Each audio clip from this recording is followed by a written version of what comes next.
Good morning, everybody, or good afternoon, everybody, should I say. And welcome to the last sporting lunchtime lecture of the season. Hey! Hey, there we go.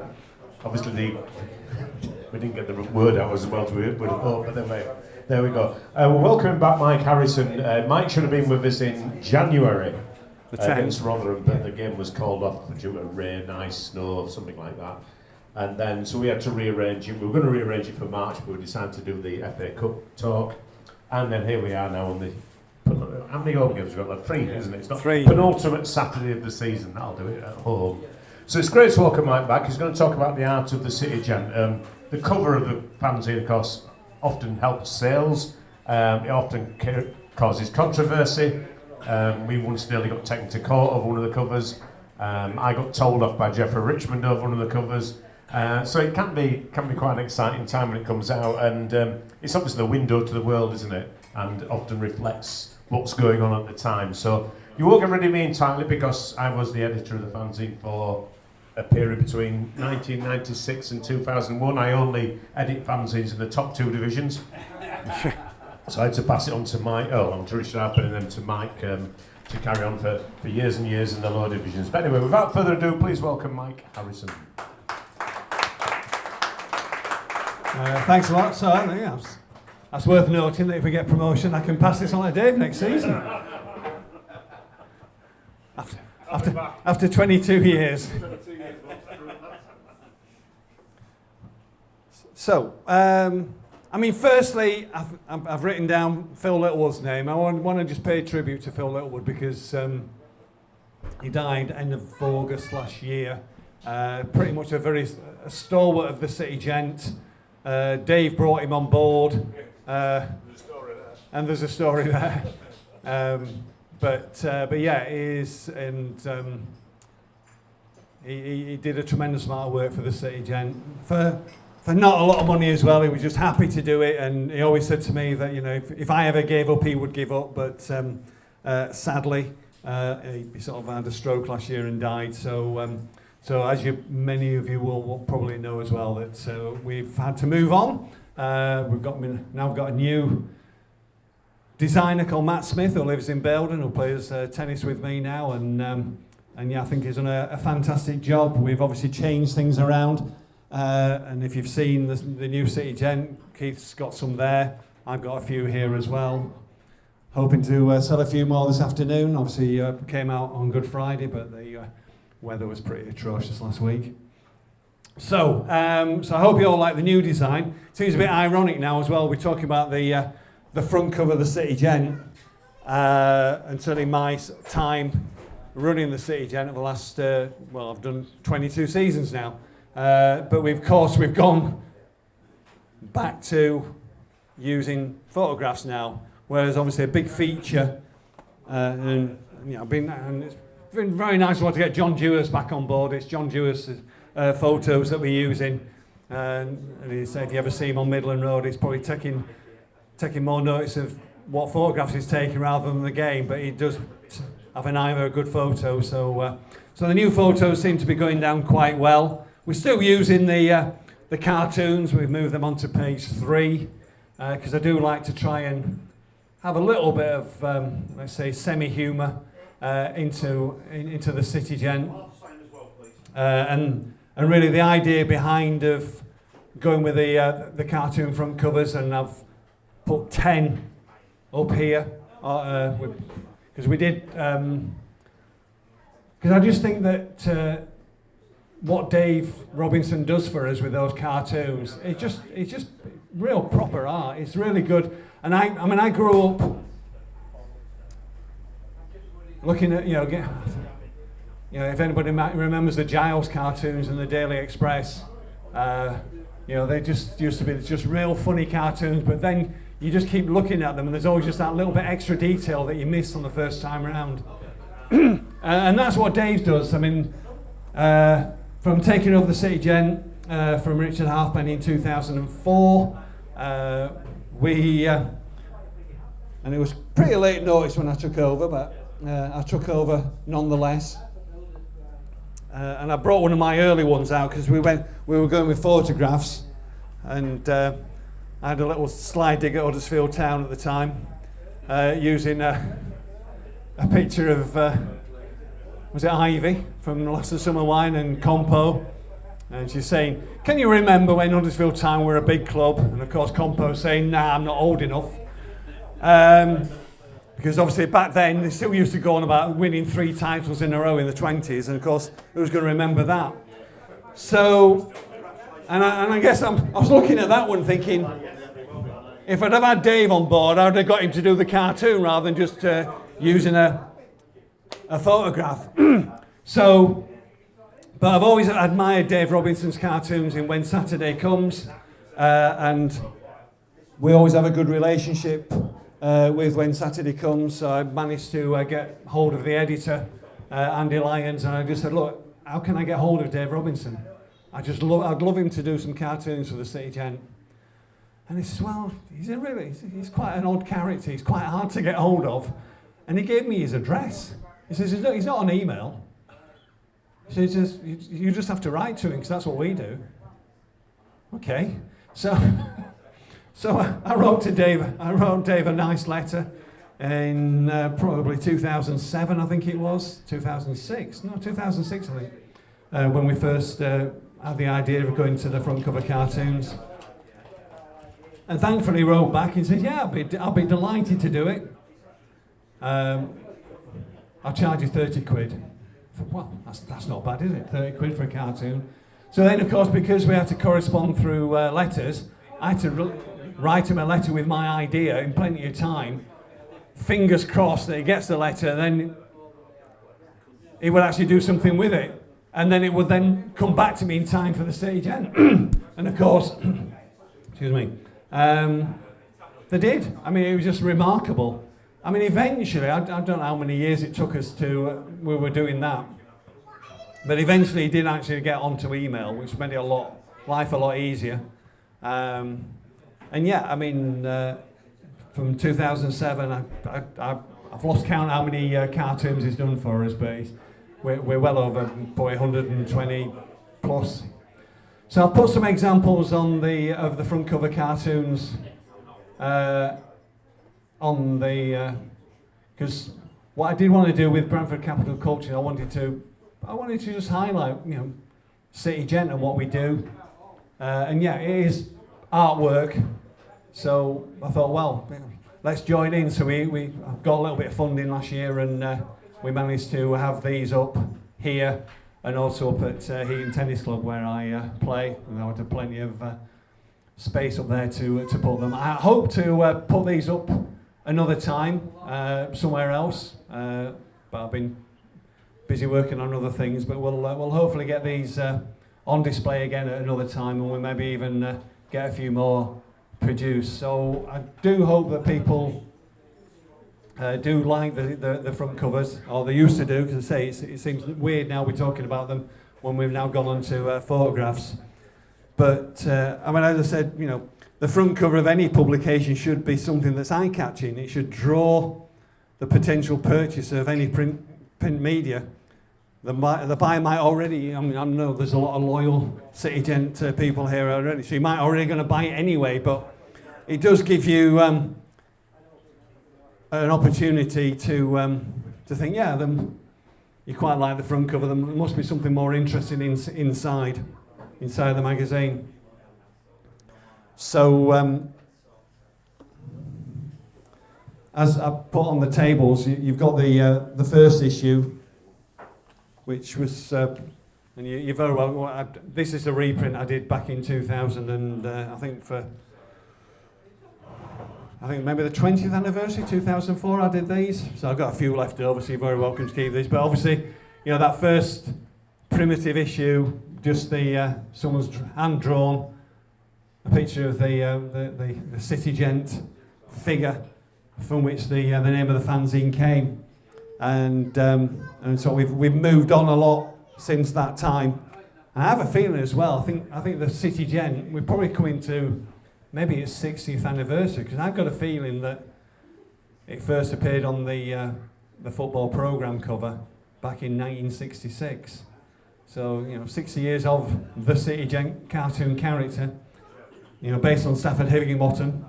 In fact, I've got another early issue where someone has drawn a cartoon front cover. Issue 11 back in May 1986, where obviously they were working towards getting back to Valley Parade, and there's a picture saying, it looks, believe it or not, things are moving at Valley Parade, and there's a picture of Stafford with his wig flying off. So I don't know who used to do those back in the day, because I wasn't involved in 1986. I got involved in the City Gent in February 1987. Once we moved back to Valley Parade, and obviously we've got a 40th anniversary of the return of Valley Parade coming up in December. So there's a few anniversaries coming up that may or may not be celebrated. So once we went back to Valley Parade, I just couldn't buy a City Gent. So I managed to contact the people involved, I think, and John Mutmoffs came to see me and said, well, yeah, okay, I'll give you some copies of the City Gent to sell. So I was sitting in the main stand, so I started selling the main stand. And then promptly at 4:45, he was there, ready to take the money off me. So obviously he didn't quite trust me as a new person to keep the money and pass it on later on. But I think after 39 years, I've probably gained the trust of most people these days. So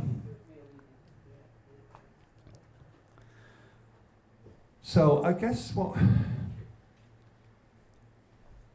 this sort of talk I think it can be about the front covers, but it really is about obviously my life with the City Gent as such. So I say my first involvement in sort of February 1987, started selling the main stand, and did really well. So and obviously, I'm sure many of you were buying the City Gent back in the day.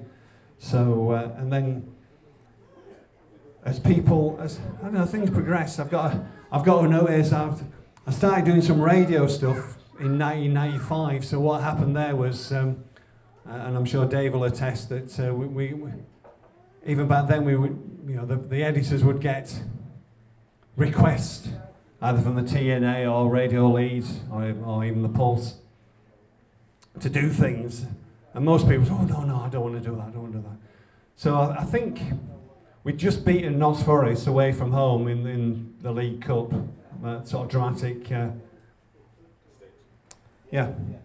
Ian Ormeroyd goal, with Wayne Jacobs crossing it in from the left-hand side, and we were all behind the goal going absolutely mental. And so to beat Notts Forest over 2 legs was fantastic back then.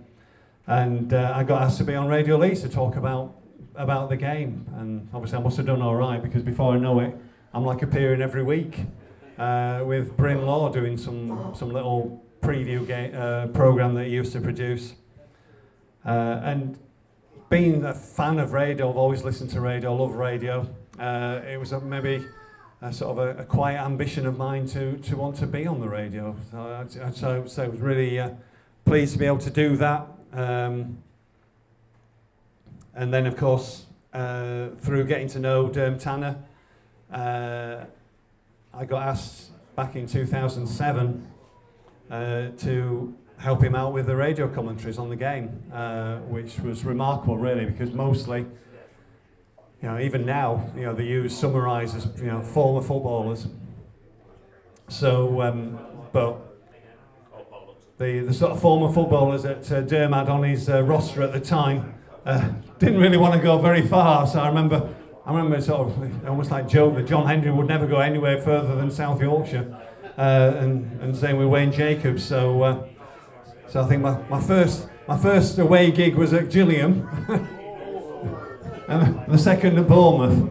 So I got all those glamorous away times where like at least 4 or 5 hours away. But I didn't mind, because one, I was getting into the ground for free, and I was doing my little bit for the City Gent on the radio, and once again, it's a matter of, I must have done all right, because I kept getting asked to do it. So I think between 2007 and 2013, which was the last time I worked for Radio Leeds, I did about 70 games, which was quite remarkable. And I think it's fairly unique for a supporter to be a summariser compared to a former footballer. There were some instances, I mean, we were down at Aldershot.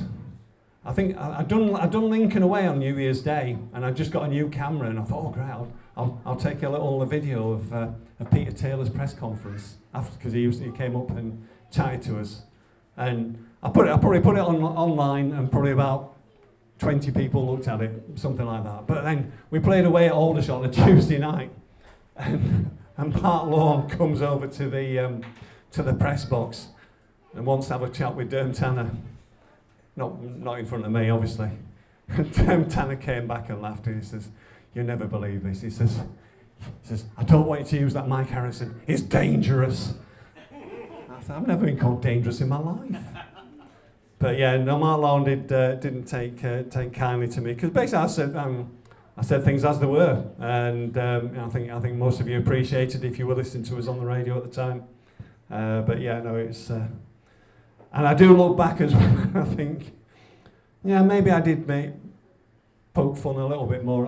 There's not too many Mark Lawns on this one, to be fair, on all these posters, but I did probably overuse, because it was just such a cartoon character, was Mark Lawn, obviously.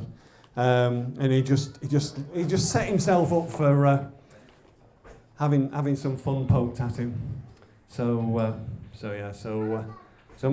maybe I overdid it with Mark Lawn on the front covers, but I was just trying to obviously just reflect, because obviously he was the public face of Bradford City for quite a long time, so 2007 to 2016, and he did used to come out with some daft stuff, and that's really what the front cover was all about, just commenting on what was happening at Valley Parade at the time, and I'd like also to think that what was on the inside of the City Gent covers what is really happening with the football club at the time, because the one thing that I sort of feel very passionate about is that because it makes no sense to print a fanzine these days. It's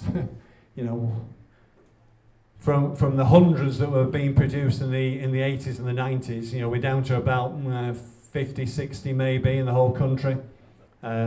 Syllabus that are sort of printing them, because really it's just so much easier just to put them online. It's so much quicker. It's more immediate, and even if I give you an example of this City Gent now, I was working on this. Up to the end of March, I think it went to print something like 31st of March. So we're obviously already at the 11th of April, so if you buy it today, then we're already 2 weeks out of date to a certain extent. But I do like to think that you can pick up any copy of the City Gent. Hello, we're still going. Any copy of the City Gent from 2000, obviously 1984 all the way through to now, and it does reflect what it's like to be a Bradford City fan, and that's what all we try and do. That's with all the contributions I try to elicit from people, we are reflecting what it is like to be a Bradford City fan, and I hope these are little time capsules almost that people will hopefully look back on and have fond memories of, and also I just hope that I know the younger supporters get their print media, or they don't get print media, they get their media from other sources, but I'd still like to think that they might find the odd City Gent knocking about in their father or granddad's loft somewhere, and think, well, these are fascinating, because if I'd have found something in the 70s that was talking about City winning the Cup in 1911, or winning the Third Division North in 2027, 28 or whatever, scoring in absolute bundles of goals, I would have wanted to have read that. So I think that's really a big reason why I keep it going. It is a bit. I always talk to people when they ask me. I get approached to do all sorts of things, and get requests about the fanzines and things, but.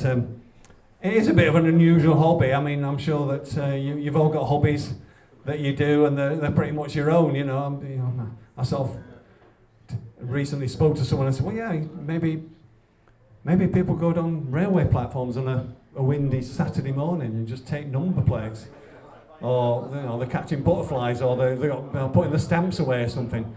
But it's very much just an individual thing, whereas if I class the City Gent as my hobby, because obviously I don't earn any money out of it, but the fact is, my hobby is of interest to you guys here, and also, to 1,000 people out, or whoever buys the City Gent and reads it. So, and it does, and it has,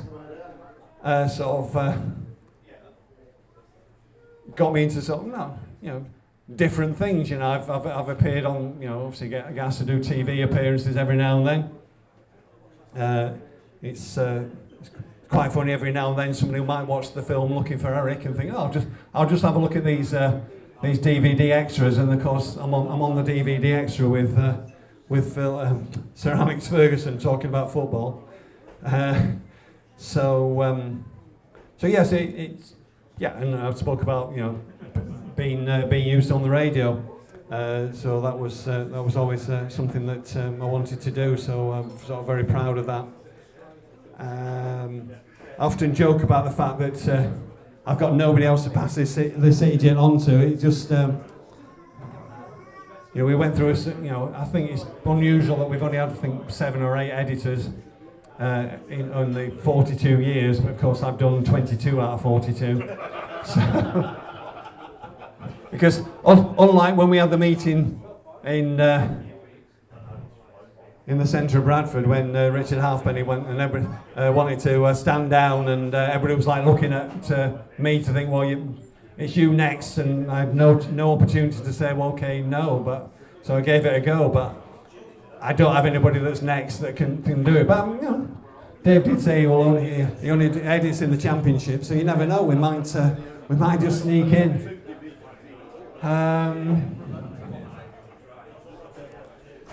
Tell you one thing I could talk about, and maybe we actually might get this chap down. There's an author called Daniel Storey. I don't know if you're aware of his books, but he approached me fairly recently, and he's actually writing a book about fanzines. And he's very kindly sent me a draft of what he's written about the City Gent. Because I think it was probably last October time, I did a Zoom call with him, or Teams call. And he's obviously, apart from taking what we spoke about in the interview, he's done a lot of research. Unusually, he sent me the draft of what's going in the book, just for me to check things. And to be honest, it's absolutely spot on. So I mean, I could read some of this out to you, because we appear in chapter 1, and I suppose maybe it's a prelude to this to talk about. And I haven't got a copy of it, but. Back in 2015, and if you remember, we had a bit of a controversy with the Martin Fletcher book, and so we decided that we needed to just put our side of the story, because rightfully he's got his story, and it's a tragic story, and we all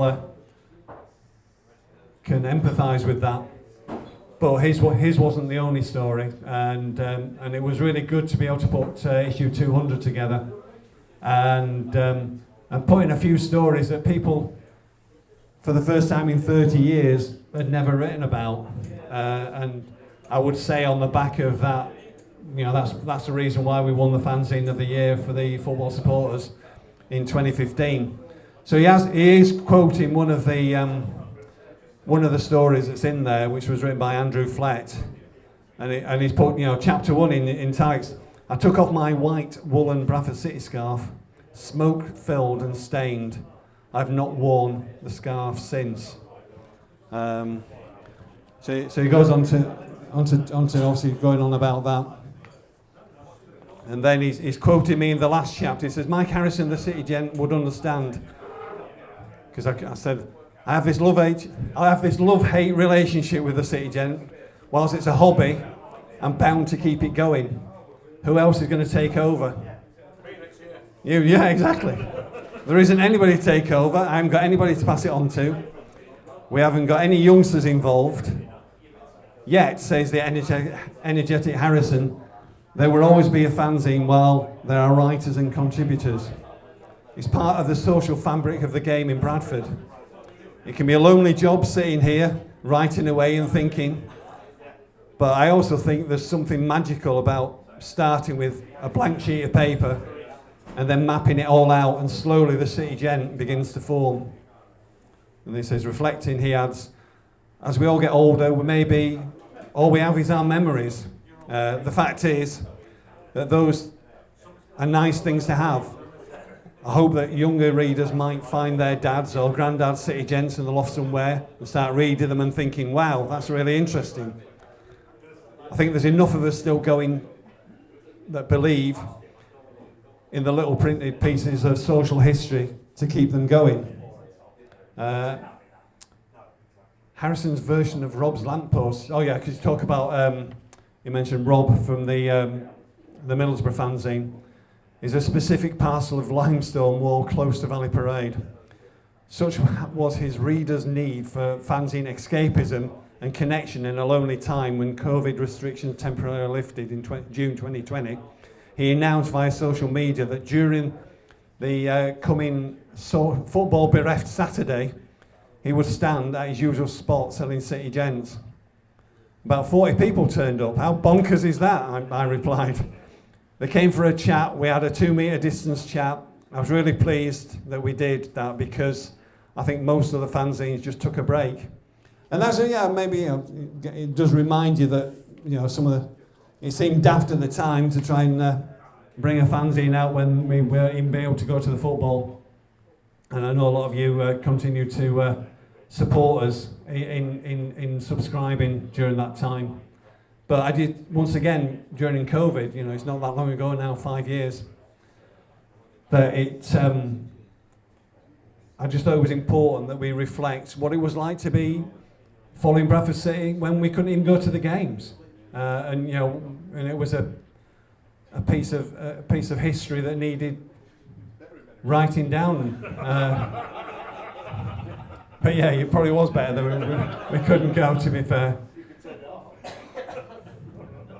So that's going to come out in September, I think. I don't know what the title's going to be, but I'll get hold of Daniel. He lives in Edinburgh, but he's a big football fan, and I reckon we could get him down here and give a talk, because it's just nice to be asked to do these things. You get a mention as well, Dave. Because he's obviously done some research in some of your editorials, and he's quoted you in the book as well. So that's a nice thing that's coming up, and it just,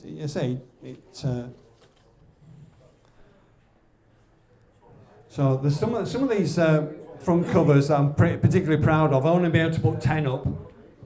I mean, this is my favourite, the one on the end here with the 4 managers, because if you remember, we went through 4 managers in one season, and of course, me looking for a bit of a pun, I'm thinking, well, yeah, a man for all seasons, well, a manager for all seasons, and of course, I just gave that to Dave, and it was just superb. I just said, we've had a manager in every season this year. Can you just draw us a cartoon? And he puts Stuart McCall in the snow, and he puts Simon Grayson with a lamb under his arm for the spring. I love the fact that in summer you've got Michael Collins, but Michael Collins has got a t-shirt saying, "I'm Michael Collins," because nobody knew who he was. And then, of course, a pretty miserable David Hopkin in autumn. And it just, it staggers me, the fact, maybe I should have printed off some of my correspondence with Dave that I have, because I just give him these kernel of ideas, and he always comes back better than I can ever wish for. I think David was part of a WhatsApp group we set up in 2018, because we decided that at some point somebody needs to know about Edin Reich, and that person needed to be Stefan Rupp, because he was just totally oblivious about how badly he was running the football club. So, and we did, you know, behind the scenes, you know, we did our little bit, and eventually, Mr. Rupp found, you know, saw the light. Let's put it that way, and so I commissioned Dave to do this one, because of course the person really that came in just to sort of try and talk him round was Julian Rhodes. So I thought, well, Julian Rhodes is some sort of super bantam hero, and we call for Bantam Man, but once again, yeah, better than I expected. There's a good, tell me about the Penguins, because the Penguins relate to Peter Taylor, and again, I love this one. Apart from the 25 years of the City Gent with the Sgt. Pepper cover, the scurrilous cover, yeah. So Dave's not happy with his likeness on there. And to be fair, I did pay Dave a bit more for that one because there was a lot of work for it. But I just said to him, yeah, can we do a 25-year, well, you know, Sgt. Pepper thing? And of course he did. I did notice that the Barrow Fanzine did one back end of last year, so it's obviously, you know, it's an easily copied idea. But yeah, I mean, I do love the one he did after that when if you remember, it just seemed every signing that Peter Taylor was trying to get was some sort of criminal. So of course, you know, so yeah, any of you lads fancy playing for Bradford City, you stood outside the prison. I mean, yeah, I put the Battle of Crawley on there as well because, but yeah, I just thought, well, maybe they were just arguing about The Voice or Britain's Got Talent rather than, you know, whatever.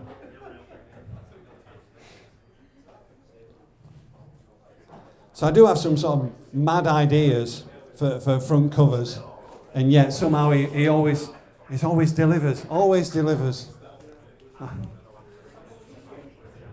And of course, I mean, I guess it's going to be slightly easier now when I'm looking for photographs, because photographs are, you know, it's a nice, but to actually come up with the idea. But I'm still coming up with an idea, say, because we are still using the cartoons on the inside front covers. But when it came to actually using them for the front covers, I always felt I was putting myself under a bit of pressure to come up with an idea, one that would be sort of suitable and sort of suited the mood and just reflected on what was going on. But then, of course, just little things just fall into your lap, like Anton de Beck talking about one of the dancers is going to be the new Bradford City forward. You think, well, why would he choose Bradford City out of all the teams? Why would he say Bradford City? And I don't even watch Strictly. But yeah, it came to my attention, so of course, we put him on there. So,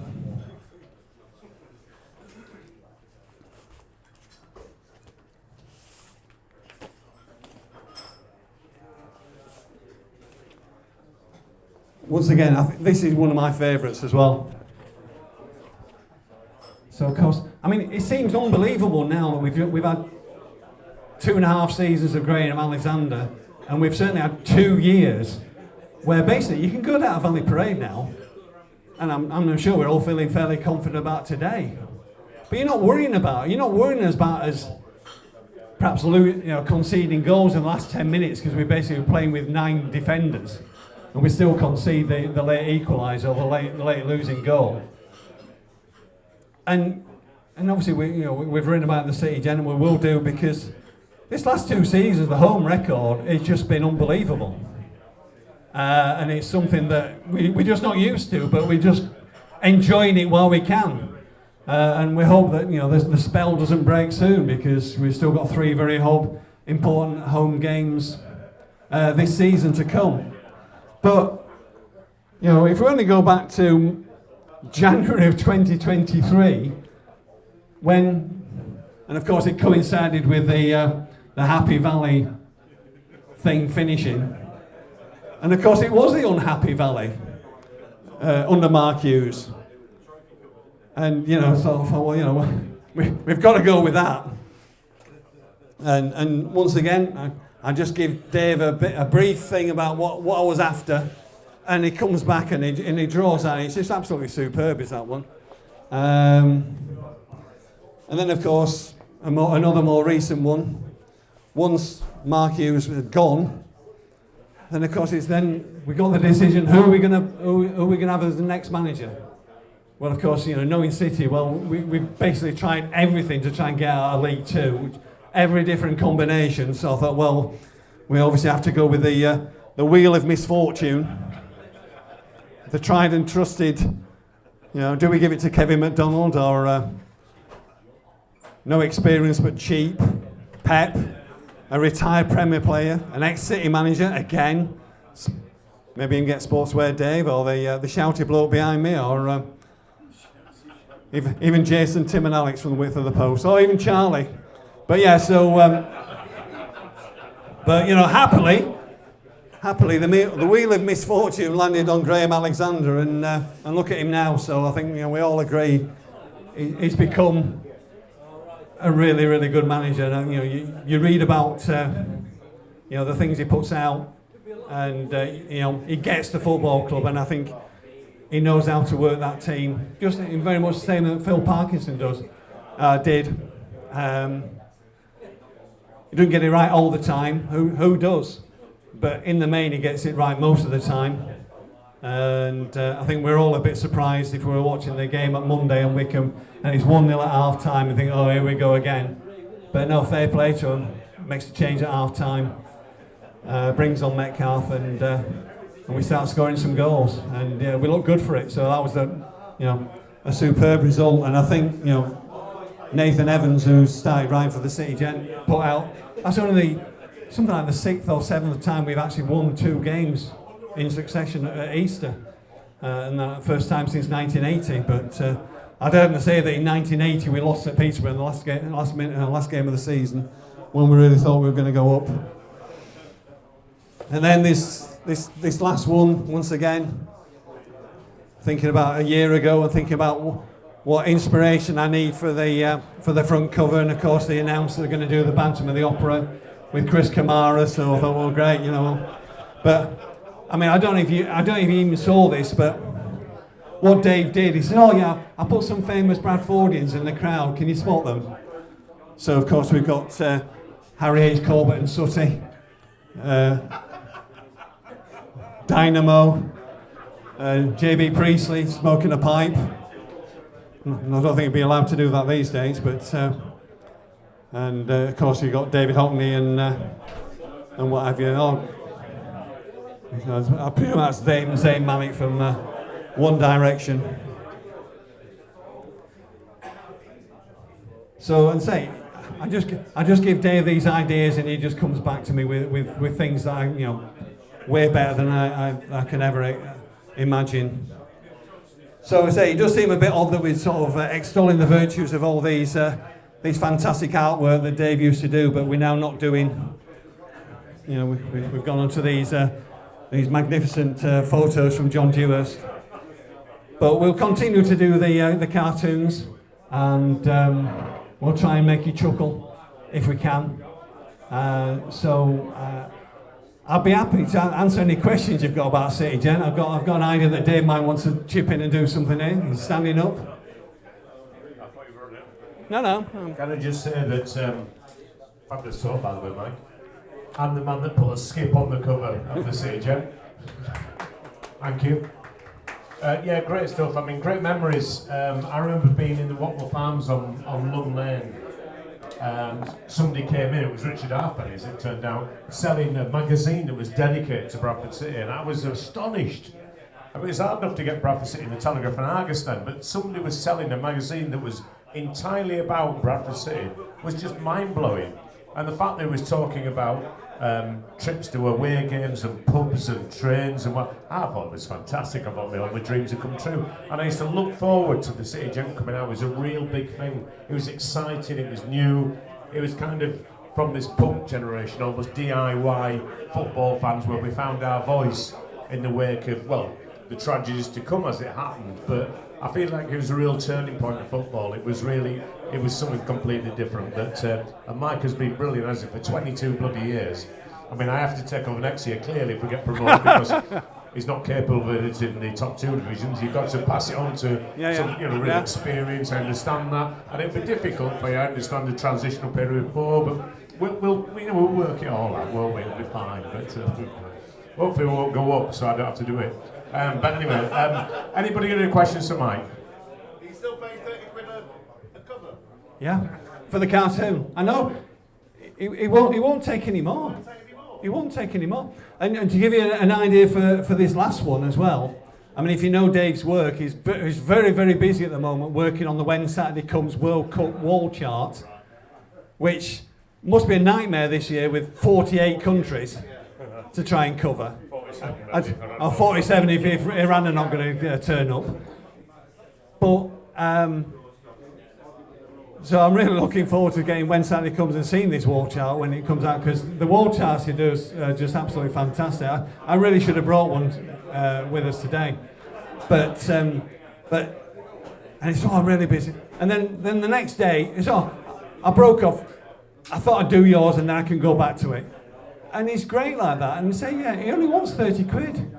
And it must cost him now £2 just to post the cartoon, because he sends me an actual cartoon in the post, in a cardboard sleeve. So it's costing him money. And so I don't know how quickly he can do these, because obviously he's got such a skill I don't possess, and probably many of us here don't. So maybe he can just whack these off quite quickly, and it seems nothing to him. But to me, it's just priceless. So, and I think, I just, this is almost paying tribute to Dave Robinson. And I say I've never met him, never spoke to him. Yeah, we used to correspond by mail, and then we've gone to email. No idea. I know he's a retired postman. He's a Middlesbrough fan who lives in Cardiff. Oh, well, outside of Cardiff. And yeah, the guy's just amazing. And I say, I'm trying to think back to, I remember the 1992 European Euros chart, because because Scotland were in it, and there's a little boat with a rowing boat with Scotland, they're like setting off from Scotland to go to Denmark, or to Sweden, for the Euros. So he's been doing those wall charts for absolutely ages. And he does, as I pointed out as well earlier on, that, and I'm sure, if you like his little, scenes from football history, these are fantastic. I mean, how he's not even run out of these football history ones, I've no idea, because he's done hundreds of those. So, but the guy's fantastic. But he still won't let me pay him any more than 30 quid. Anyone else? Real good. Oh, hang on, Joe. How many times a year do they come out with the MSC? That's a good question. So recently we've settled in I've settled in, because it's me driving the bus. This is the daft thing as well. Whilst I try and play down what I do with the City Gent, I also, if I think about it, I think, okay, but it's me driving the bus, the City Gent bus, as it were. So it's me that decides everything to a certain extent. But I've just fallen into a nice pattern recently where we're going for five issues a season. So bring one out in August, start the season, October, one at Christmas, one in February, and then one in April. And it just sort of fits. There was a time when I thought, well, if I brought more City Gents out, because everybody's like, I'll sell a City Gent today, and they'll say, oh, is that a new one? I said, I only brought it out last week. So you'd be surprised how many people think I could bring one out every home game. So there was a time, and I think it's probably around the time of the Donovan Ricketts one. If you remember when Donovan Ricketts got transferred to QPR, and then there was a problem with his passport, his visa, so they sent him back. So obviously I put him back as a return parcel, and like Stuart saying, do I have to sign for him? But that season I managed to do 10, and it was just like crazy. But I asked the contributors, and they all sent stuff in, and I managed to get 10 cartoons out of Dave Robinson. But yeah, that was a bit of a stretch to do 10 in 1 year. But it was right. I was right on the basis that the more I produce, I would still sell them. But yeah, now, last few seasons, I've settled into a pattern where five works out quite nicely. What was the cover that Jeff Richmond didn't like? What was the cover that Jeffrey Richmond didn't like? And I have to say, I brought this one along. This one with a skip, I think, is just inspired. You think all the celebrations in 1999 when we get to the Premier League, and like Dave says, yeah, champagne, civic reception, skips, Bradford goes mad. It's just, it's genius to a certain extent. So I just love that, and obviously, and I don't know who sent that picture in, but it was just, yeah, perfect. It was a content Jeffrey didn't like, to be honest. Particularly after 2000. But anyway, at least Mike now doesn't have to worry about people saying, "It's on the programme, mate." Because we used to get that all the time. And in fact, during the Premier League, we actually outsold the programme, which is astonishing, isn't it, really? But then again, people just wanted anything that had Bradford City written on, which was quite a surprise, really. Good question. Not exactly a question, a good point. I never thought the City Gent would outlive the club programme. If you think about it, like Dave says, we're both,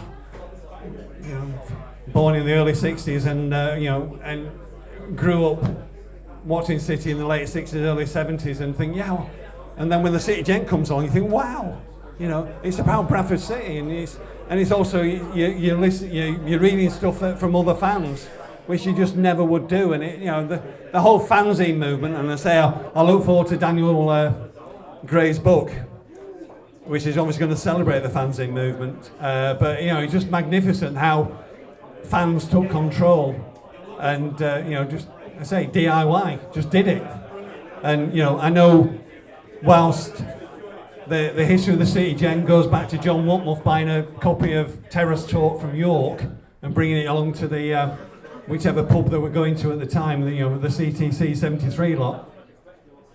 The fact is that once the City Gent started going, and you've obviously got copies of issue 1, then people started coming to the City Gent saying, how do we set this up? Because, and the City Gent obviously won an award quite earlier on in its life. We were producing 100 paired issues for £1 quite quickly, and really being very, very prolific.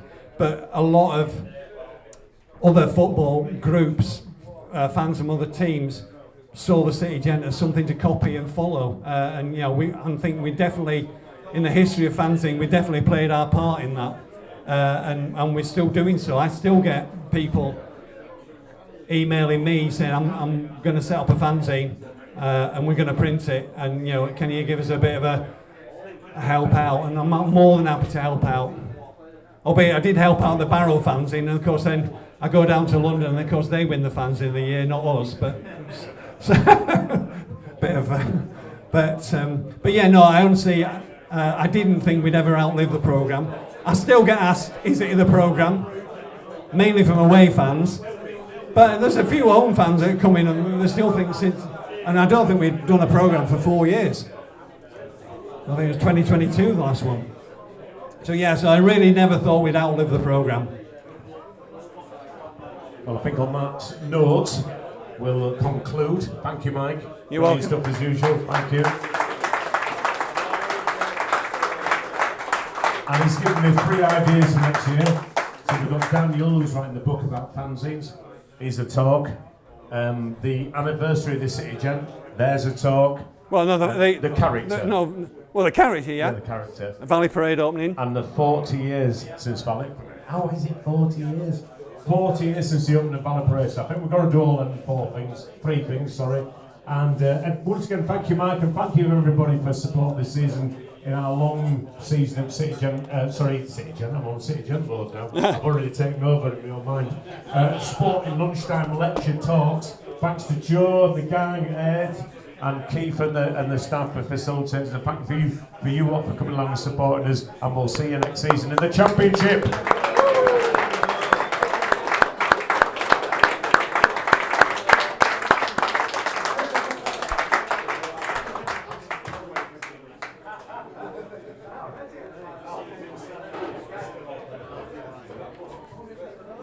Thank you. Yeah, very good. It took me, excuse me, my name's Paul Greenwood. It took me a while to realise who you were and I recognise you. Yes. All right. Seeing you around the ground. Yeah, Of course, yeah. Nice to meet you. Yeah, Thanks for coming. I've been a fan since 65, 66. All right, yeah. Hard to say. I can't give an exact date. But anyway, Funny enough, I haven't even responded because I've been that busy. Somebody's writing a book about your first match, and I can't remember my first match. Because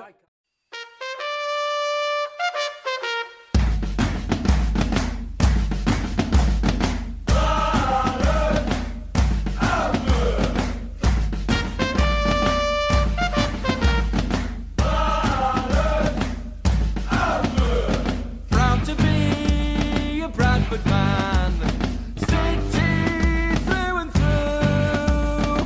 Blessed to be a Yorkshire man, God's county that is true. We shout with pride, never hide our support for you. Our colours high for all to see. Our support is true. Claret and amber, our blood it runs right through. Claret and amber, our hearts they are with you. Claret and amber, victory today. Oh, claret and amber, we hope, demand and pray.